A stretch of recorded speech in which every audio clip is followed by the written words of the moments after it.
হরে কৃষ্ণ। প্রিয় দর্শক বন্ধুরা, গত পর্বে আমরা জানলাম যজ্ঞ ছাড়া জীবন অপূর্ণ, কর্মই ঈশ্বরকে পাওয়ার উপায়।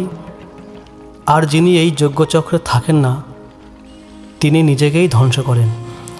আজ আমরা বুঝব তাহলে যিনি নির্লিপ্ত, যার কোনো চাহিদা নেই, তিনিও কি কর্ম করবেন? শ্রীকৃষ্ণ নিজেও কর্ম করতেন কেন? নিঃস্বার্থ কর্ম কাকে বলে? যস্তাত্মচরতি সাধ্যং অত্যতপস মানব আত্মনৈব চ সন্তপ্স তস্য কর্ম ন বিদ্যতে।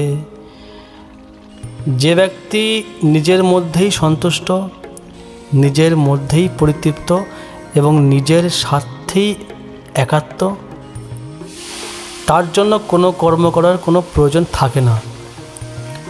ভক্তরা, কিছু মানুষ আছেন যারা বাইরে কিছুতে খুশি নন।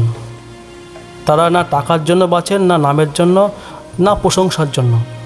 তাদের আনন্দ ভগবানে, নিজের অন্তরে। তারা যেন সবসময় নিত্যানন্দ অবস্থায় থাকেন। ধরুন, এক যোগী প্রতিদিন গুহায় ধ্যান করেন, কারো কাছ থেকে কিছু চান না, তার হৃদয় ভগবানে ভরা। তিনি বাহ্যিক কর্ম না করলেও তিনি পূর্ণ।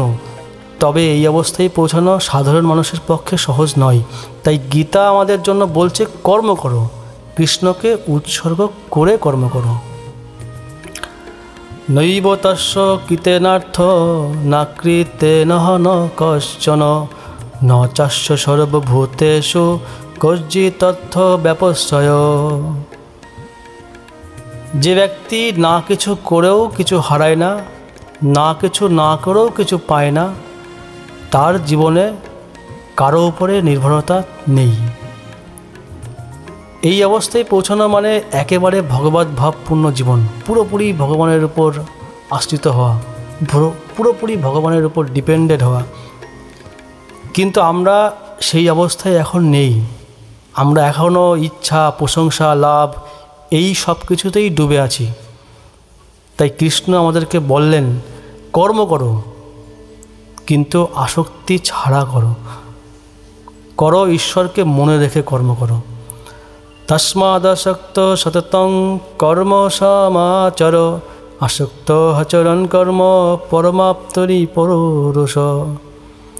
তাই আসক্তিহীনভাবে সবসময় কর্ম করো, কারণ এমন কর্মই মানুষকে পরম গতি মুক্তি দেয়। একটা উদাহরণ দিয়ে বলি। ধরুন, মা তার সন্তানের জন্য রান্না করছে। সে কিন্তু কোনো স্বার্থে করছে না, শুধু ভালোবাসা থেকেই করছে। এই কর্মেই আছেন ঈশ্বর। ঠিক তেমনই আমরা যদি কাজ করি কিন্তু তার ফলে বাধা না পড়ি, তাহলেই সেই কর্ম হবে যোগ, তাহলেই সেই কর্ম হবে মুক্তির পথ। কর্ম নৈব হি সংসিদ্ধি অমিস্তা জনকাদয় লোকসংগ্রহ মে বাপি সংপশ্যন কর্তুমার্হসি। জনক প্রভৃতি রাজারা কর্ম করেই সিদ্ধি লাভ করেছিলেন। লোকের কল্যাণের জন্য তোমার কর্ম করা উচিত। কেউ যদি বলে আমি ভক্ত, তাই আমি কিছু করব না, তবে সেটা কিন্তু গীতা সমর্থন করে না। কৃষ্ণ বলছেন, রাজা জনক, যিনি সীতার পিতা, তিনি রাজা হয়েও হাজারো কাজ করতেন, কিন্তু আসক্তিহীনভাবে। তিনি নিজে সিদ্ধ ছিলেন, তবু কর্ম করতেন, কারণ সমাজকে পথ দেখানো তার দায়িত্ব ছিল, রাজা হিসাবে তার কর্তব্য ছিল। ঠিক তেমনি আমরা যদি শুধু নিজের মুক্তির কথা ভাবি, সমাজকে না দেখি, তাহলে কিন্তু ভক্তি পূর্ণ হচ্ছে না। আমি ভক্তি করছি, কিন্তু সমাজের পিছিয়ে পড়া মানুষ, সমাজের পিছিয়ে পড়া প্রাণী, তাদের জন্য মনটা কেঁদে ওঠে না, তাদের জন্য কিছু করার তাগিদ জাগে না, তাহলে কিন্তু আমার ভক্তি সম্পূর্ণ হচ্ছে না।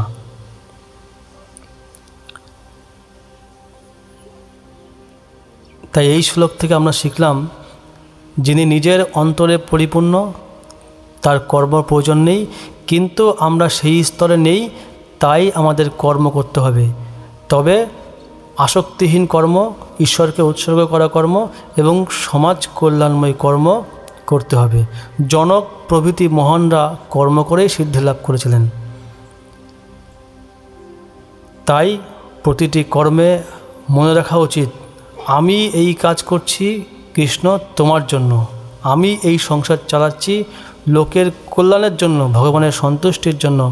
আর যখন এইভাবেই কর্ম হবে তখনই সেই কর্ম হবে কর্মযোগ।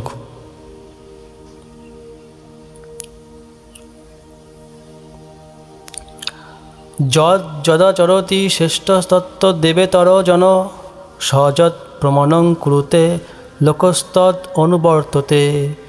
শ্রেষ্ঠ মানুষ যা কিছু করেন সাধারণ মানুষ তাই অনুসরণ করে। তিনি যা আদর্শ স্থাপন করেন লোকে তেমনই আচরণ করে। এই শ্লোক আমাদের সমাজের বাস্তবতা তুলে ধরে।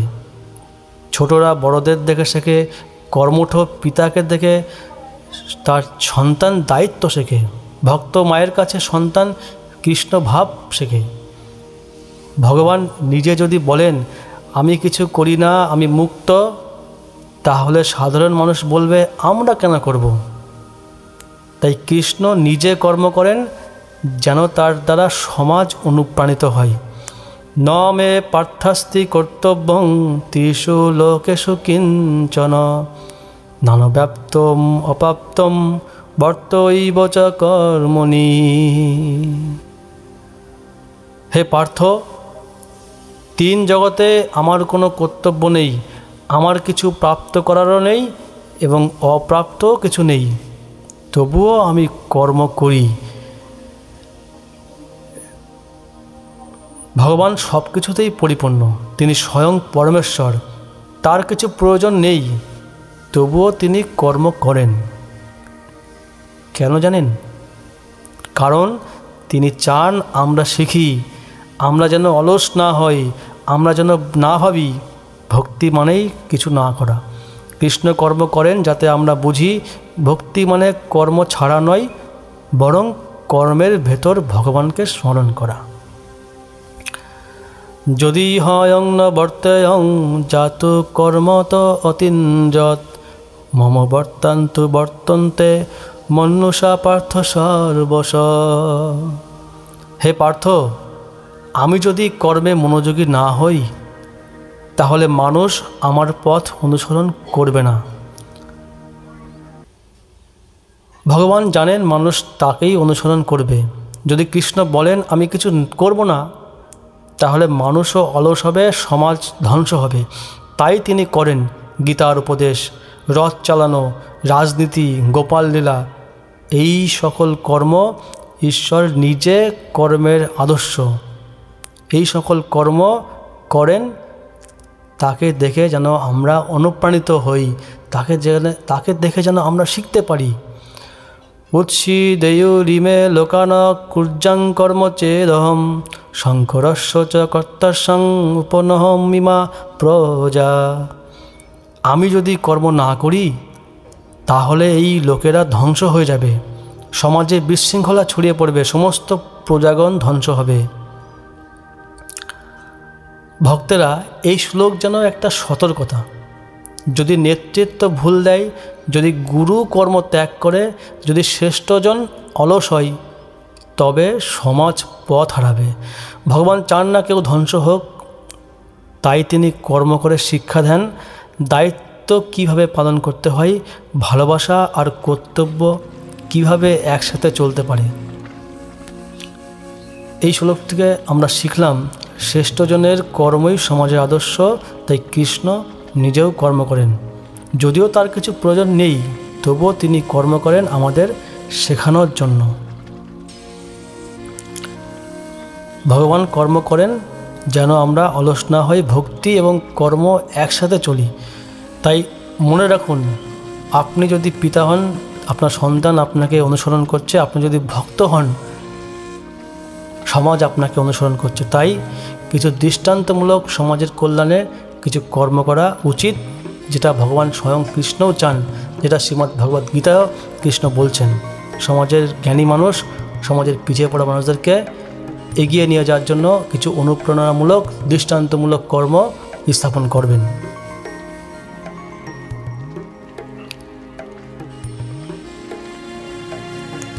সত্তা কর্মণ্য বিধ্বংস যতা কুর্যযৎ ভারত কুর্যাদিদ্যসং তথা শক্তশ্চ কীর্জিলোক সংগ্রহম।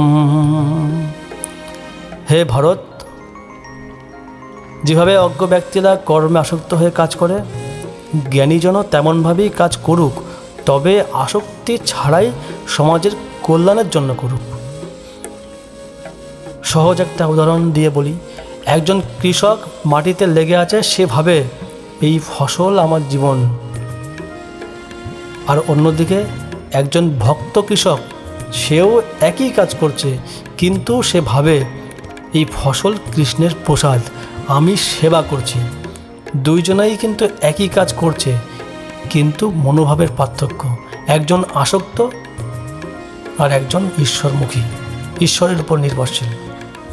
তাই কৃষ্ণ বলছেন, জ্ঞানীও কাজ করুক, তবে লোককে শেখানোর জন্য, ঈশ্বরকে স্মরণ করে, আসক্তি ছেড়ে দিয়ে। ন বুদ্ধিভেদং জনয়েদ জ্ঞানং কর্ম সঙ্গিনাম যশয়েদ সর্বকর্মাণি বিদ্যানুক্ত সমাচরণ। ন বুদ্ধিভেদং জনয়েদ জ্ঞানং কর্ম সঙ্গিনাম যশয়েদ সর্বকর্মাণি বিদ্যানুক্ত সমাচরণ। জ্ঞানী ব্যক্তি যেন অজ্ঞ কর্মাসক্তদের বুদ্ধিভ্রষ্ট না করেন, বরঞ্চ নিজে কর্ম করে তাদের অনুপ্রাণিত করুক।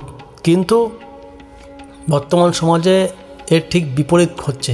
যারা সমাজের এগিয়ে চলা মানুষ, যারা সমাজের বুদ্ধিজীবী মানুষ, যারা সমাজের জ্ঞানী মানুষ, তারা সমাজের পিছিয়ে পড়া অজ্ঞ মানুষদেরকে এগিয়ে নিয়ে যাওয়ার পরিবর্তে তাদেরকেই শোষণ করছে, এবং শোষণ করেও নিজে ভালো থাকতে পারছে না, নিজেও নিজের অর্থের ফাঁদে পড়ে ধ্বংসপ্রাপ্ত হচ্ছে। এর অনেক উদাহরণ আমরা বর্তমানে পাচ্ছি নিউজ পেপার, টেলিভিশনের পর্দায়। সুশান্ত রাজপুত সিং, সমাজে এত প্রতিষ্ঠিত মানুষ, তিনি ডিপ্রেশনে পড়ে গিয়ে সুসাইড করতে বাধ্য হয়। এরকম অনেক উদাহরণ আমাদের সামনে মাঝে মধ্যে আসে।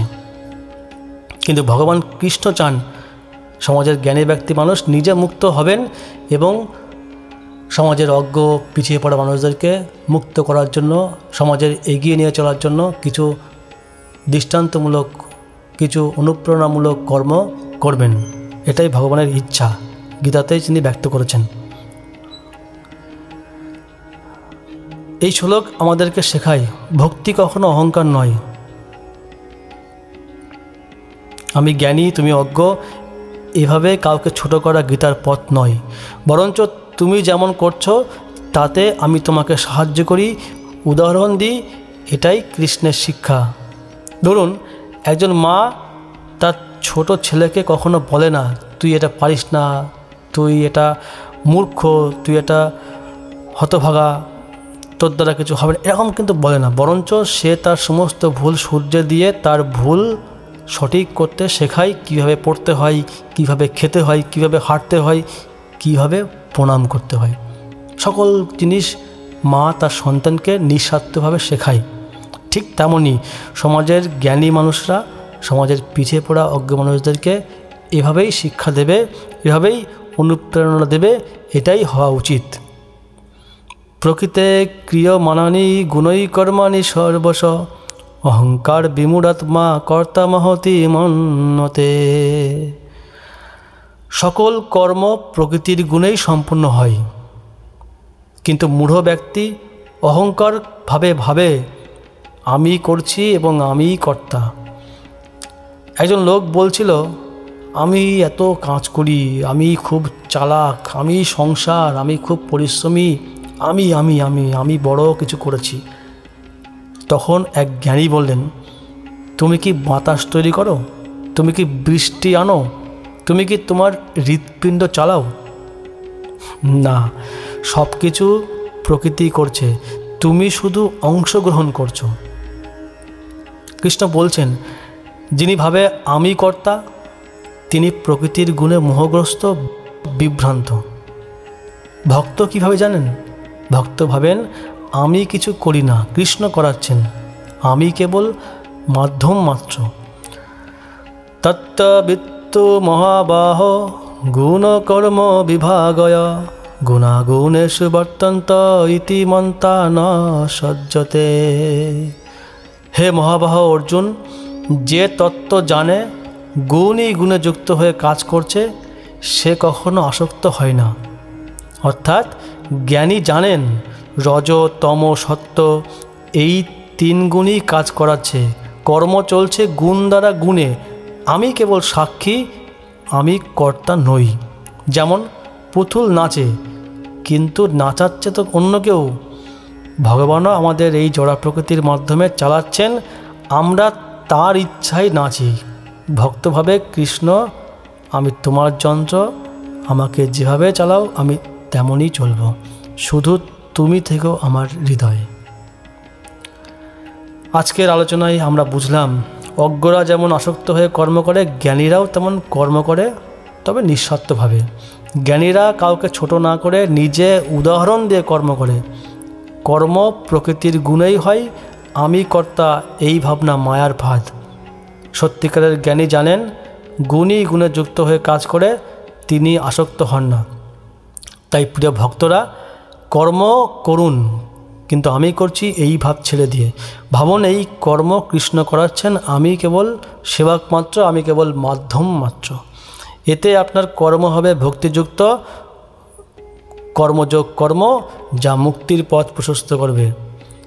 আজকের ভিডিওতে এই পর্যন্ত। পরবর্তী পর্বে আমরা জানব কিভাবে প্রকৃতির গুণ আমাদেরকে বেঁধে রাখে, কিভাবে কর্ম করতে করতে শিব বন্ধন থেকে মুক্ত হওয়া যায়। ততক্ষণ পর্যন্ত ভালো থাকবেন, সুস্থ থাকবেন, চ্যানেলটি সাবস্ক্রাইব করে আমাদের সঙ্গে যুক্ত থাকবেন এবং সনাতন ধর্ম প্রচার কার্যে সাহায্যের জন্য ভিডিওটি শেয়ার করে আমাদের সঙ্গে সাহায্যের হাত বাড়িয়ে দেবেন। ধন্যবাদ। হরে কৃষ্ণ।